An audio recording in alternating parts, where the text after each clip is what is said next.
Imagine dedicating your entire life to football, where everything you do is to become a better footballer. You eat, sleep, and even dream football. And then comes along someone like Lionel Messi, who is not only a great dribbler, but also plays on a completely different wavelength than everyone else.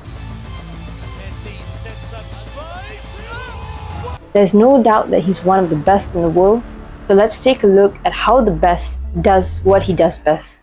We know that whenever Messi dribbles, he's able to keep a low center of gravity, and he does this by bending his knees and leaning his trunk forward. Considering that he's one of the smaller players on the field, he's able to lower his already low center of gravity, which then gives him a lot of stability, especially when he's dribbling and moving past defenders, even though they're knocking him left and right. And this is due to the amazing hip and core strength that he has, but it's also due to something called dynamic postural control.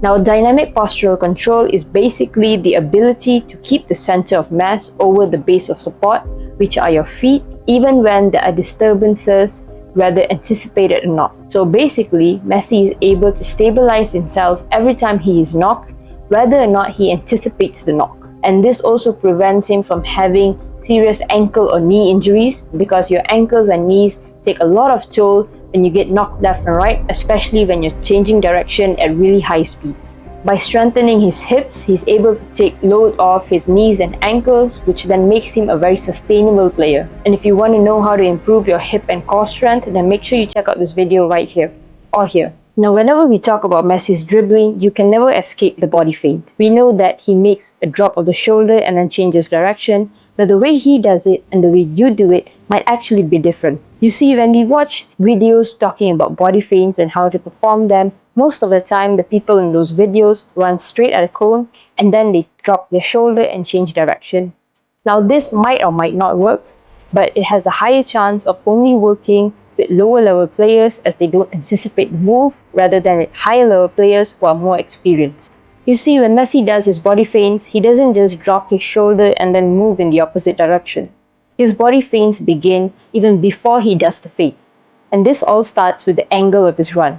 When he runs at the defender, he runs at an angle, which is usually towards the right if he wants to cut to his left. And as he's running at an angle, he goes so fast in that direction that the defenders tend to take a bait. And the moment they take that bait, he drops his shoulder and then he accelerates in the opposite direction. So the feint alone doesn't actually sell the move, but instead the angle of his run that makes it seem so possible for him to go in the same direction that he's already going, that actually causes the defenders to move into that direction, which then allows him to stop, drop the shoulder, and then move in the opposite direction. That makes his body feints so successful. He runs in one direction for so long and generates so much momentum that the defenders don't actually expect him to change direction and move the other way. And you can even see this happening during his standstill dribble. So whenever you go out to practice the body feint, try to run at an angle instead of running straight towards the cone, and then drop your shoulder and change direction and move the opposite way. Now make sure you hit the subscribe button down below if you're getting value out of this video. Let's move on. Now, reason number 3 why Messi is so effective is because of something that we can't actually see. And it all goes on up here. And that is his mental speed. There are players out there that are goal-scoring machines, but Messi is a scanning machine. Messi is able to gather, process, and act on information within a matter of seconds. He scans when the ball is far away from him. He scans when the ball is traveling to him. He scans right after he performs a dribble, and he scans while he's running with the ball.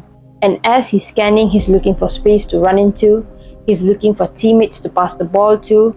He's looking around at the defenders to see how close they are to him. He's trying to anticipate where his teammates might run into and where he can pass the ball so that it is the best option to move the ball forward as soon as possible. And if you really need a comparison, Messi has a scan frequency of 0.38, whereas the average scan frequency in the Premier League is 0.28. This just goes to show you how aware he is of his surroundings and how quickly he's able to gather all this information and then process it and act on it. And because he does all of this so quickly, it's so hard to predict what he's going to do next. And even though he's been doing the same skill for the past 20 years, because of his mental speed, he's able to pull it off every single time, and the defenders just cannot catch him.